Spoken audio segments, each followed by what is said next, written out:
ouvir a voz do Salvador.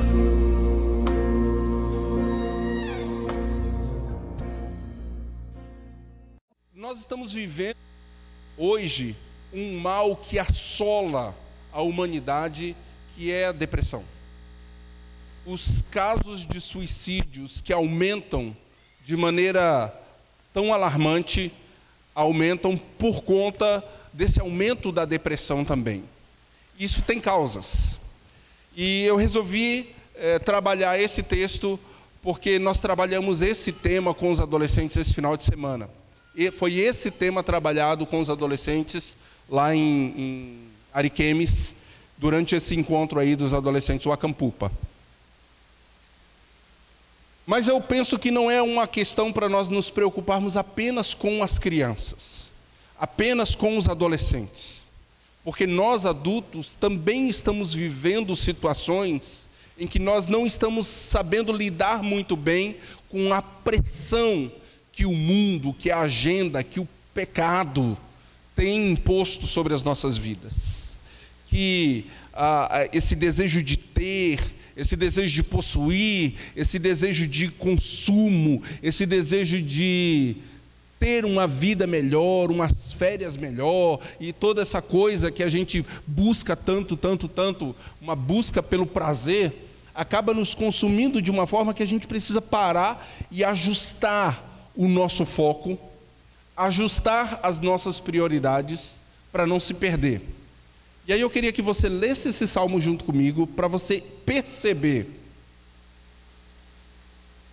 se tem algumas dessas características que você tem visto acontecer ao seu redor, ou que você tem visto acontecer na sua própria vida. Você pode estar vendo essas coisas acontecer dentro da sua família, com o seu cônjuge, com seus filhos, no seu trabalho, com seus funcionários, com seu patrão, com seus colegas. Mas isso pode estar acontecendo com você também. Então, é muito importante a gente se preparar para lidar com essa situação. Vamos acompanhar aí? Dê uma olhada. Salmo 38. Não me repreendas, Senhor, na tua ira, nem me castigues no teu furor. Cravam-se em mim as tuas setas, e a tua mão recai sobre mim. Não há parte sã na minha carne por causa da tua indignação. Não há saúde nos meus ossos por causa do meu pecado. Pois já se elevam acima da minha cabeça as minhas iniquidades, como fardos pesados excedem as minhas forças. Tornam-se infectas e purulentas as minhas chagas, por causa da minha loucura.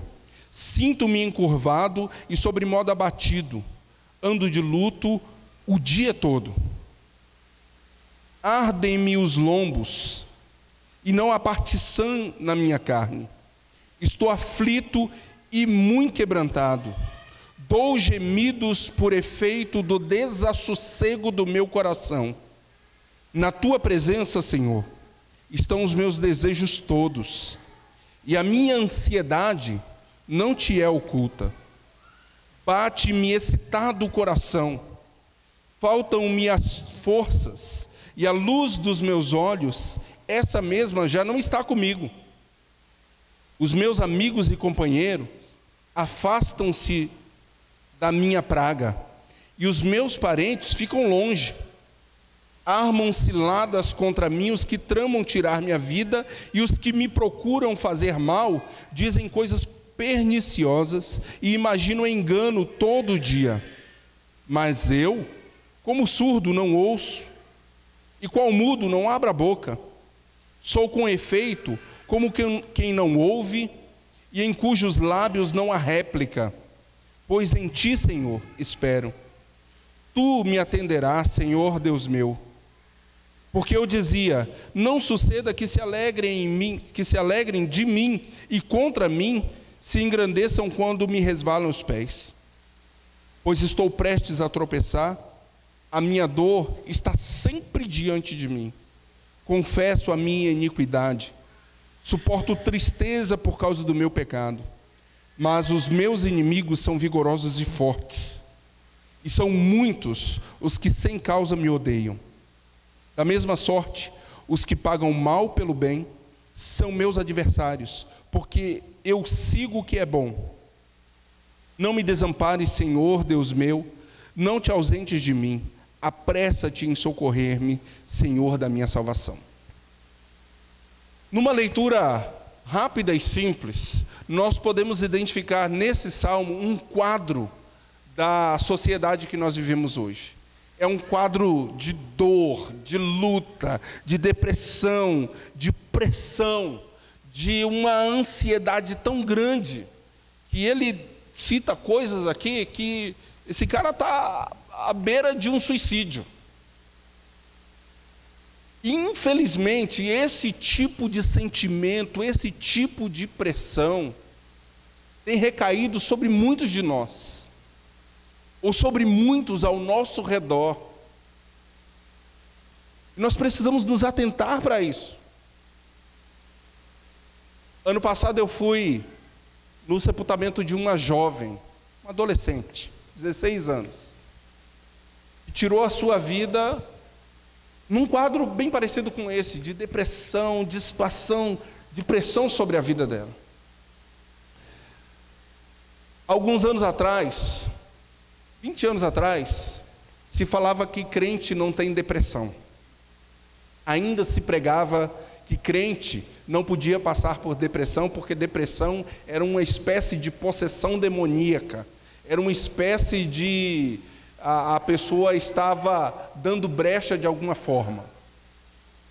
O salmista aqui, ele fala também de pecado, só que ele fala do pecado causando um peso sobre a vida dele, como que se tirando o efeito da graça, como que se tirando o efeito de poder abrir os olhos e enxergar Cristo, porque ele diz assim: até a luz dos meus olhos já desapareceram, eu já não consigo mais nem contemplar onde é que está a luz, perdi o foco, perdi a visão, perdi a noção de para onde, para quem olhar. Mas no final do salmo ele retoma essa visão, mas ele demonstra que ele está numa situação muito pesada, uma situação de tanto peso, que ele se sente castigado, numa situação de tanto peso, que ele sente os seus próprios ossos se envelhecerem, que ele sente os seus próprios ossos adoecerem e doerem. Uma situação em que a saúde do psique, ou a saúde da alma, acaba trazendo doenças para o físico. E essa é uma válvula de escape. Quando nós não sabemos lidar com a pressão do mundo, ou a pressão do pecado, ou a pressão de Satanás contra as nossas vidas, as válvulas de escapes que nós procuramos precisam ser adequadas, porque senão a gente vai sempre para válvulas de escapes desnecessárias, ou válvulas de escapes que vão criar outras consequências, inclusive culpa, e nós vamos precisar de outro tipo de alívio, e esse outro tipo de alívio vai trazer culpa de novo, e a gente fica nesse ciclo de culpa, alívio, culpa, alívio, culpa, alívio, culpa, alívio, e nunca se alivia totalmente, e volta a ser culpado. Aí tenta alívio e volta a ser culpado. Isso é um ciclo que nós precisamos aprender a quebrar. E para aprender a quebrar, nós precisamos entender quais são as válvulas de escape que nós estamos procurando. Porque a maioria da sociedade está tentando resolver os seus próprios problemas, criando outros problemas. A gente pensa assim: oh, eu estou trabalhando muito, eu estou muito ansioso, eu preciso de férias. Aí vai para as férias, fica 20, 30 dias e volta mais cansado do que foi. Porque não consegue descansar, não consegue relaxar, não consegue desfrutar nem do tempo de descanso. Vai dormir e não consegue desligar, né? A Lodi estava compartilhando que essa noite ela não conseguiu dormir. Quantas vezes esse mal não atinge a nossa vida? Eu estou tão cansado que não consigo dormir.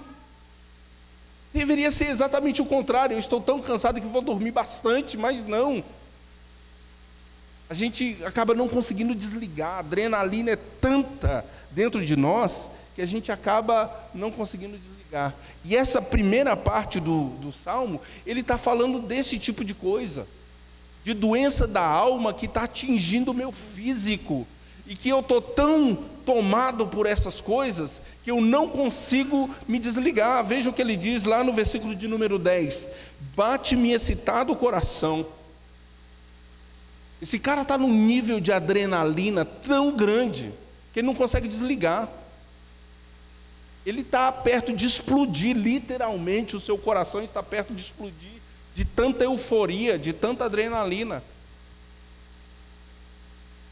Essa é uma válvula de escape. Querer resolver tudo, querer fazer tudo, querer cuidar de cada detalhe da vida de todo mundo, de todas as situações, querer dar resposta para tudo, querer ser melhor em tudo. Nós precisamos entender que somos falhos, que somos pecadores, porque senão a gente quer ser tão bom e tão perfeito, que a gente acaba esquecendo que somos falhos, e que somos pó, e acaba esquecendo que somos pecadores. O salmista, ele começa lembrando assim: Deus, olha, eu pequei, por favor, não me castigue no teu furor, não me consuma. E a graça de Deus, e o perdão de Deus, e a misericórdia de Deus, que se renova, ele esqueceu. Porque a busca por perfeição, às vezes no nosso coração, ela é tão grande, que basta uma pequena falha, para a gente entrar nesse ciclo. Puxa, eu falhei, eu preciso compensar isso. Como é que eu vou compensar isso? Eu preciso buscar alguma coisa para ser melhor para o Senhor, para ser melhor para as outras pessoas. Aí eu vou ser melhor, mas de repente eu volto para o ciclo e falho de novo, e fico nessa bola de neve. Preciso aprender que sou pecador. Teologicamente, eu não sou pecador porque peco. Eu não sou pecador porque peco. Eu peco porque sou pecador. Vou repetir isso. Eu não sou pecador porque peco. É o contrário. Eu peco porque sou pecador.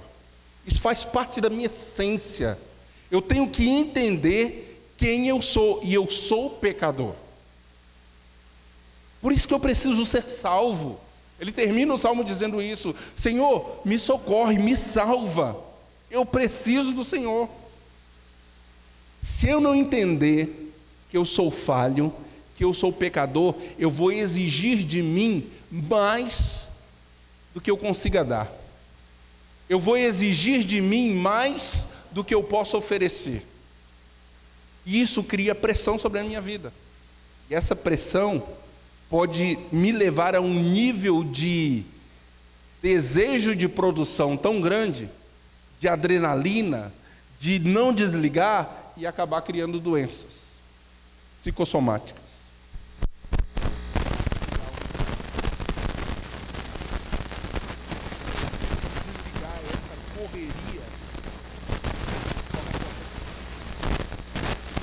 Outras válvulas de escape.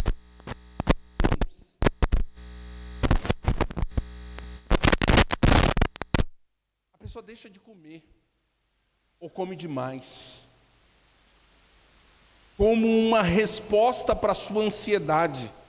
Ela fica tão ansiosa por tentar resolver as coisas, que quando não consegue resolver, come, ou deixa de comer, engorda. Aí sente culpa, aí faz dieta, aí quebra a dieta, sente culpa de novo, aí come desesperadamente.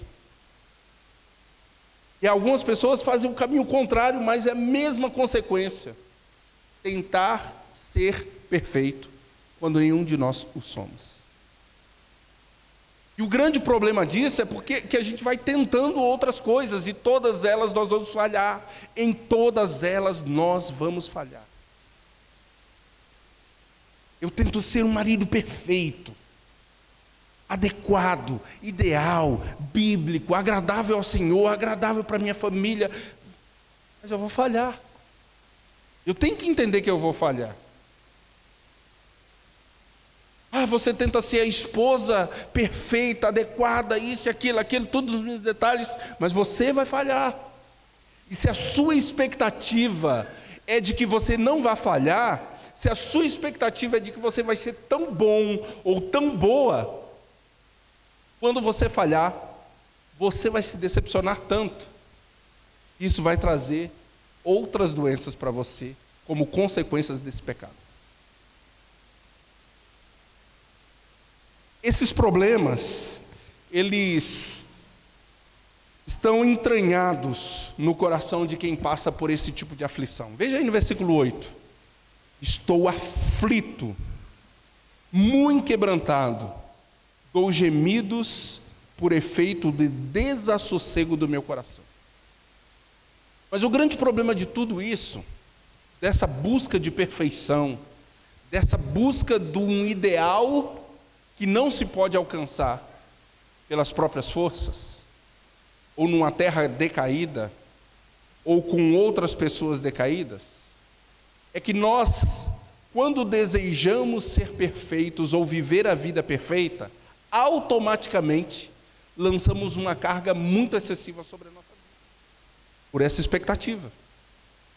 Mas nós também lançamos uma carga muito excessiva sobre a vida das pessoas que estão ao nosso redor. Criamos uma expectativa irreal, e as pessoas têm que cumprir essa expectativa. Porque se eu tenho uma expectativa muito alta sobre a minha vida, não faz sentido eu ter uma expectativa muito baixa sobre a vida das pessoas que estão ao meu redor. E eu levo isso para tudo.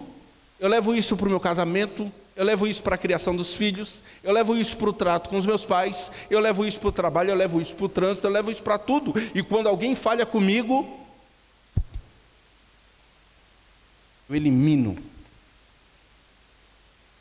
eu corto, eu quebro, eu esmago, eu aponto o dedo, eu lanço culpa sobre aquela pessoa.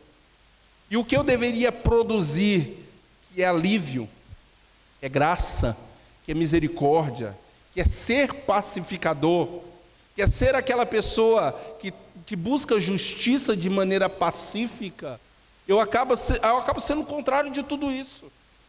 Eu acabo sendo uma pessoa que lança mais culpa, mais peso, mais carga sobre a vida das outras pessoas. E às vezes a pessoa já está ferida, às vezes a pessoa já está machucada, e a pessoa está com tanta pressão sobre a vida dela, e a outra pessoa vai lá e fala bem assim: agora sim, agora ela está fragilizada, eu vou aproveitar esse momento. Veja aí no versículo de número 11. Os meus inimigos, eu já estou num quadro de aflição, de angústia tão grande. Veja o que diz: os meus inimigos e companheiros afastam-se de mim, afastam-se da minha praga, e os meus parentes ficam longe. Armam ciladas contra mim os que tramam tirar minha vida. Os que me procuram fazer mal dizem coisas perniciosas e imaginam engano todo dia.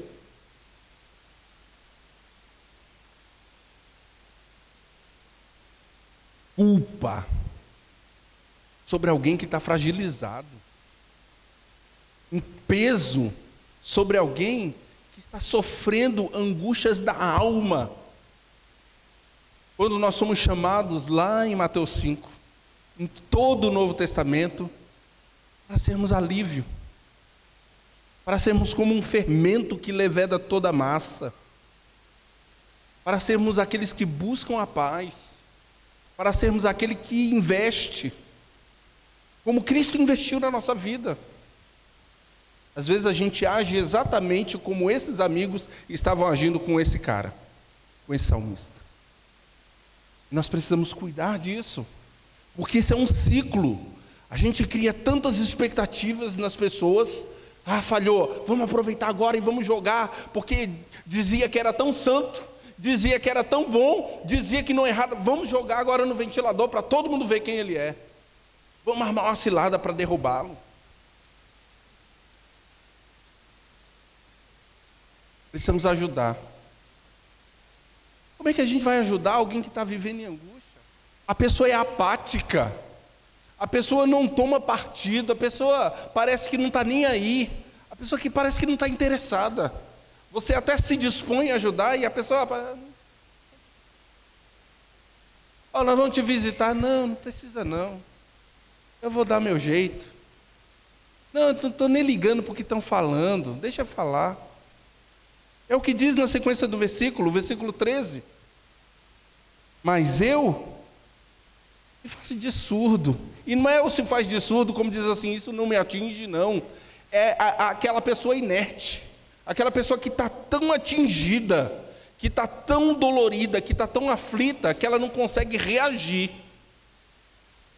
Mas eu, como surdo, não ouço. E qual mudo? Não abro a boca. Sou com efeito como quem não ouve e cujos lábios não há réplica. Eu não consigo. As pessoas falam, tramam e apontam para mim, e eu sei que eu tenho que reagir, mas eu não consigo reagir.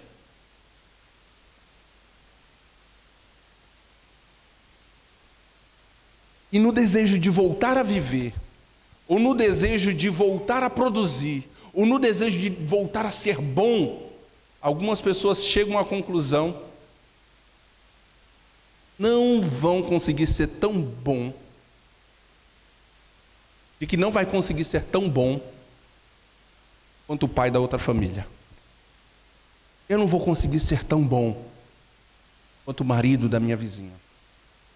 Eu não vou conseguir ser tão boa quanto a outra funcionária. Eu não vou conseguir ser tão bom quanto o meu irmão. E aí é um perigo, queridos. Porque isso para o suicídio é um passo. Nós estamos vendo tanto caso de suicídio que a gente precisa voltar para a palavra e perguntar assim: Deus, como é que eu posso ser graça na vida dessas pessoas?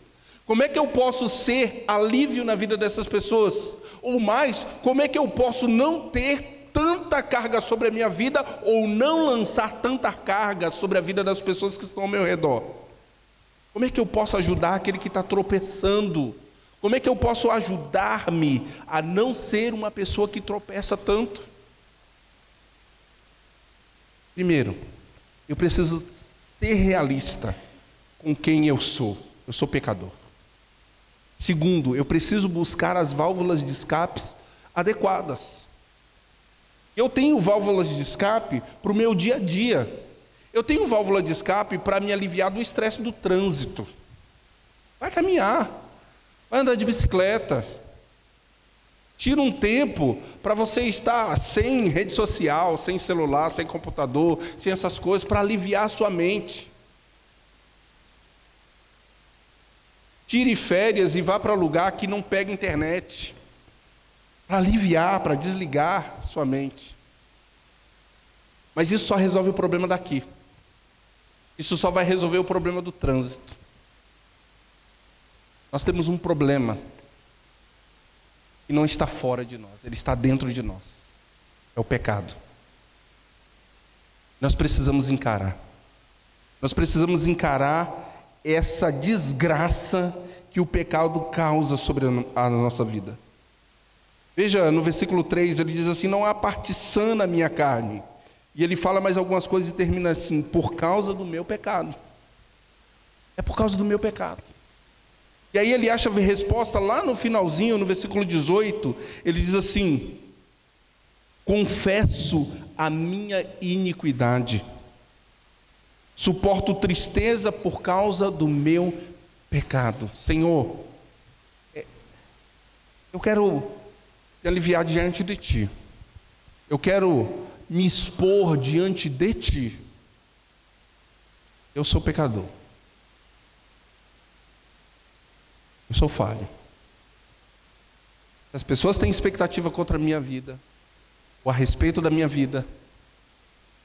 Eu quero saber quem eu sou. Eu quero saber que eu sou limitado. Eu quero saber que eu não consigo ser 100% para todas as pessoas. Eu quero lembrar para mim que eu não consigo ser 100% o tempo todo com todo mundo. Tem hora que eu vou ser 80%. tem hora que eu vou ser 60, tem hora que eu não vou conseguir ser nada, tem hora que eu vou conseguir ser só um pecador mesmo, um falho. Porque senão é pressão que a gente não suporta. Precisa aprender que somos pecadores. Você é falho, a pessoa que está aí do seu lado é falho, a pessoa que está lá na sua casa é falha, seu marido é falho, sua esposa é falha, e nós precisamos lidar com isso conscientemente. Segunda coisa, lembrando, válvula de escape. Tem válvulas de escape para agora, já falei de algumas, mas existe uma válvula de escape. Uma válvula de escape que resolve o nosso problema para a eternidade. É Cristo Jesus. Mas Deus prova o seu próprio amor para conosco pelo fato de ter Cristo morrido por nós quando nós ainda éramos pecadores. Esse ainda éramos pecadores não é um negócio que a gente deixou de ser pecador, não. É quando nós ainda éramos pecadores, é porque o escritor está dizendo assim, olha, ele não esperou a gente alcançar a perfeição para morrer por nós. Ele morreu e nós éramos pecadores. Cristo não morreu porque você é bom.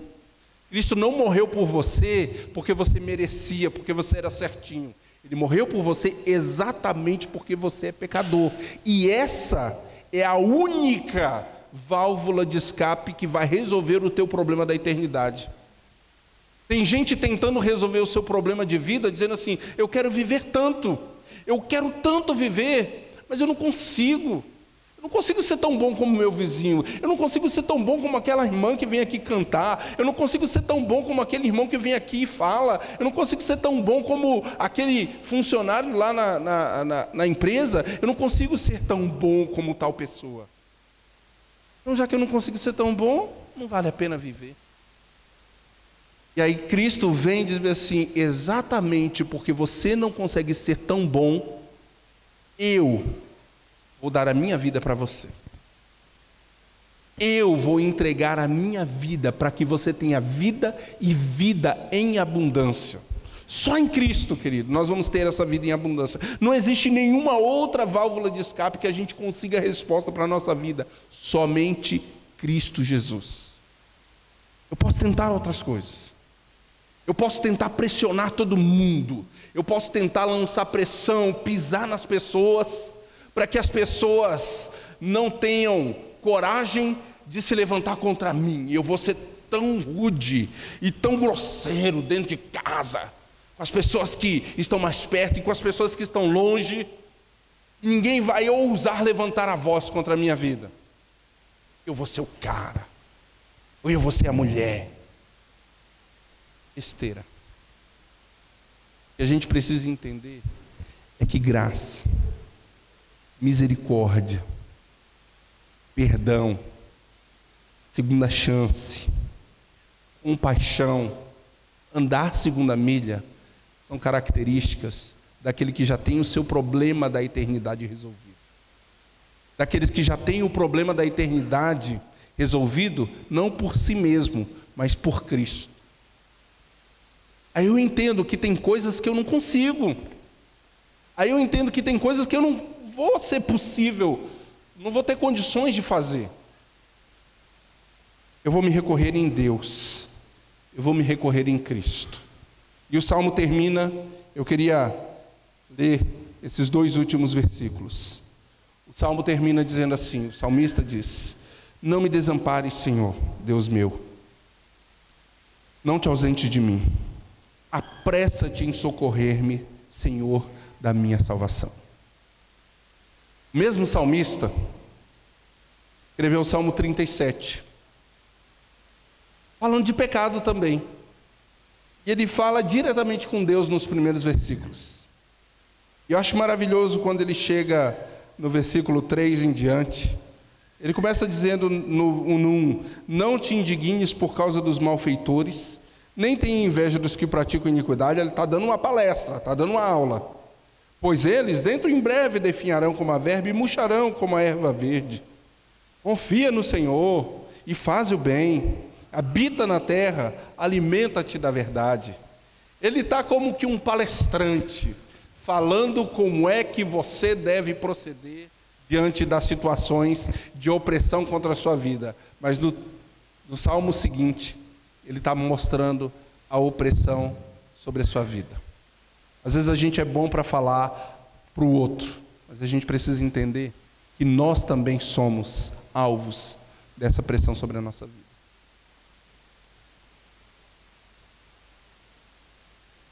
E é verdade o que ele diz. É verdade quando ele poeticamente chega aqui no versículo 4 e começa a dizer essas palavras tão belas e que a gente conseguiu aprender em música. Agrada-te do Senhor e Ele fará aquilo que deseja o teu coração.